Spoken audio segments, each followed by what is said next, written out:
Well, you look like hell. I almost got blown up last night. What's your excuse? Oh, now stop it, you two. My name is Adam Bernard. I'm with Screen Rant. I'm here with Dean Norris from Law & Order Organized Crime. How are you, sir? I'm great, thank you. Congratulations on joining as a new cast member, series regular. Tell me about the experience of working on a property like Law & Order. Yeah, it's been fantastic. Chris Maloney and I have some history. We did a little indie about 10 years ago, and we just hit it off, and we've really been kind of hoping to do something together ever since. It's been 10 years. So when they called and said, "Hey, you're playing Chris Maloney's brother," I was like, for sure.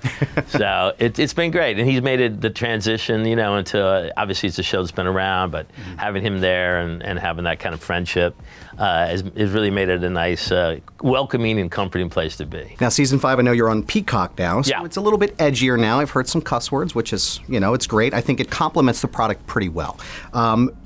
Do you feel like you've had more creative freedom, more creative license with this season because you've been on Peacock? I think so. I think, the streaming element allowed us to kind of, open up it's obvious, like you said, edgier. It's kind of cinematic in a more more of a cinematic way. I think it's allowed us to explore relationships in kind of arcs that continue throughout the whole season, as opposed to like your normal procedural, which kind of has to come back to the beginning because it starts again. This, you really find out a lot about Elliot and his backstory and his life, and I think it's fun with fun. It's a very dysfunctional family, but I think it's fun as an actor to get to play those dramatic scenes with Ellen Burstyn and good Lord, and Chris. So it's that was going to be one of my next questions. Working with Ellen Burstyn, she's just an iconic actress. What's that experience been like for you? It's just been it's extraordinary. I mean, to work with Ellen she is so present, and to watch her and to learn from her as an actor has been great. And just so into the scene. I mean, the scene can go any way it wants to go, and she'll be right there with you.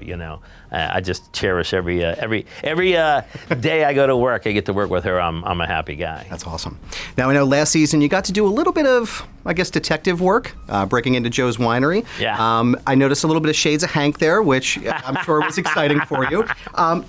Was it fun to dabble back in that world a little bit, channeling Hank a little bit in that moment? Yeah, it was. And we do a little more on this in this season as well. So it's kind of fun to get to, it was interesting to get on a Law & Order show and not play a cop, Well, right, yeah. So it's nice to see a little bit of that with Randall kind of reaching out a bit, Now, I know you mentioned the dynamic between you and Elliot on the show, Chris Maloney.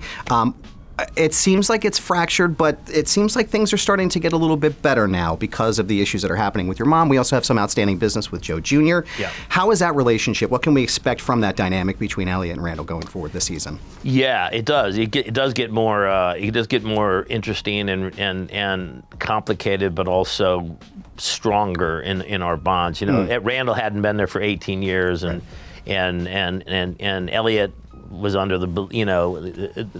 thought he had the wrong idea of why he's been gone for all these years because his mom told him that.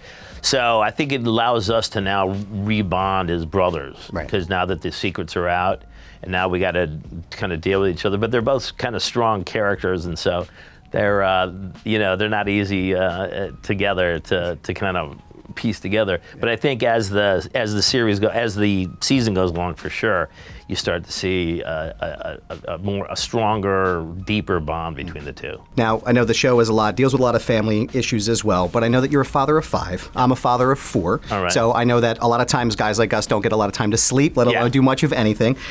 What's your best advice as a father? Wow, just to love your kids unconditionally. That's really, and everyone's different. Every kid is different.